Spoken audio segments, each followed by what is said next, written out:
Oui, je voulais lancer un appel à tous les responsables, aussi bien syndicaux que de la direction de ERCAL et du gouvernement, et notamment aussi des responsables des collèges, par rapport au fait que la situation aujourd'hui, la population des îles est prise en otage.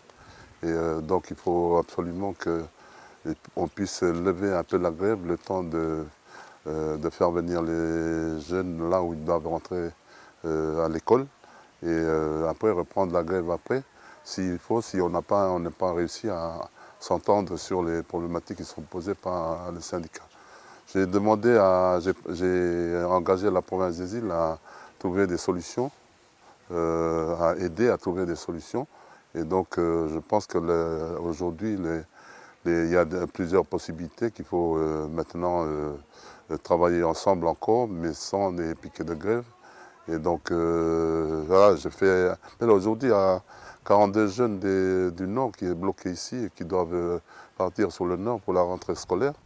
Et ils sont aujourd'hui bloqués depuis 10 jours. La population les prise en otage. Donc, il était de mon devoir en tant que président de la province des îles de faire appel à tous les responsables qui sont impliqués de près ou de loin les effets induits de cette mobilisation syndicale pour qu'on puisse trouver une solution, ne serait-ce que d'abord trouver une solution, mais aussi suspendre un peu les mouvements de grève pendant cette période de rentrée scolaire. De toute façon, ERCAL il sera là et les syndicats seront toujours là et ils pourront reprendre leur positionnement.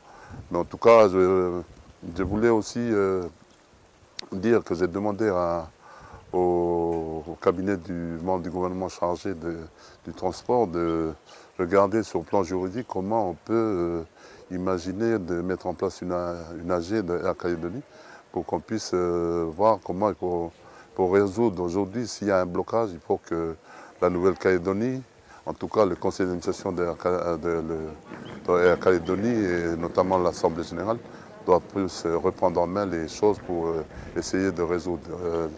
On est à peu près d'accord avec les deux syndicats, sauf que la direction générale souhaite protéger ces directions qui pour moi posent problème et qui doivent être revisitées ou qui doivent être remis dans leur juste positionnement. Parce que je rappelle que la Air Calédonie, il y a 51% de la Nouvelle-Calédonie et 25% de la province des îles. Donc c'est un outil public et on part à continuer au nom d'une organisation qui est pas performante du tout, bloquer les gens des îles et les isoler par rapport à l'ensemble du pays et surtout en période de rentrée scolaire. Donc voilà, je tenais à affirmer ça et puis à demander à la responsabilité de tout le monde. Je fais appel d'ailleurs au directeur des collèges pour qu'ils puissent prendre la tâche des parents et des élèves qui vont certainement arriver en retard puisqu'on n'a pas trouvé d'issue ce midi.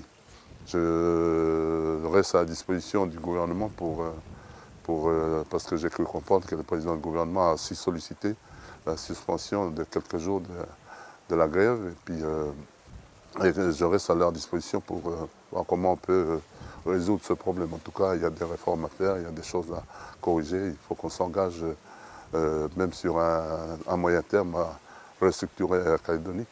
Parce que si on continue la grève, moi j'ai déjà alerté la direction générale de ERCAL qu'il y a une issue, c'est que ERCAL soit liquidé parce qu'il est déjà en situation de déficit.